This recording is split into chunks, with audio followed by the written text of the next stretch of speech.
Այս միլիոնատերը $15 տվեց մի անտուն մարդու, որպեսզի նա իր համար ուտելիք գնի։ Հենց այդ պահին կողքին մի կին մոլորված մեկից օգնություն էր խնդրում։ Նրա դրամապանակը գողացել էին եւ նա փող էր խնդրում տուն հասնելու համար։ Պոլը, նույն ինքը այն անտուն մարդը, մոտեցավ այդ կնոջը եւ առանց մտածելու $5 տվեց նրան։ Միլիոնատերը ապշած նրա վերաբերմունքից սկսեց հետևել նրան։ Պոլը մտավ մոտակա մի սուպերմարկետ ու ականատես եղավ մի տարօրինակ դեպքի։ Վաճառողը շատ կոպիտ էր խոսում մի երիտասարդ մայրիկի հետ, ով ուղղակի չուներ $5 վճարելու համար։ Պոլը մոտեցավ եւ վճարեց այդ $5։ Վերջին $5-ով նա իր համար գնեց համբուրգեր։ Վերադառնալով իր խրճիթ, Պոլը վերջապես որոշեց հաց ուտել, բայց երբ տեսավ իր կողքի անտունին սոված, ձեռքը մեկնեց եւ տվեց համբուրգերը նրան։ Միլիոնատերը, ով հետևում էր նրան, մոտեցավ նրան վերջապես եւ հարց տվեց. «Ինչի ես մոտիտ ունեցած վերջինը տալիս դիմացինիդ»։ Նա նայեց միլիոնատերին եւ ասաց.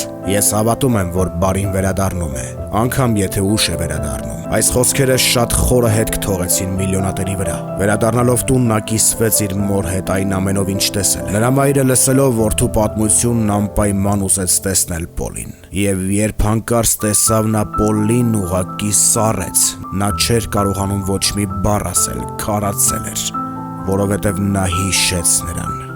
Այդ տղամարդը ուղիղ 20 տարի առաջ փրկել էր նրա կյանքը։ Միլիոնատերը եւ նրա մայրը որոշեցին, որ Պոլը չպետք է մնա փողոցում, եւ նրան տարան իրենց տուն։ Նրանք սկսեցին հոգ տանել Պոլի մասին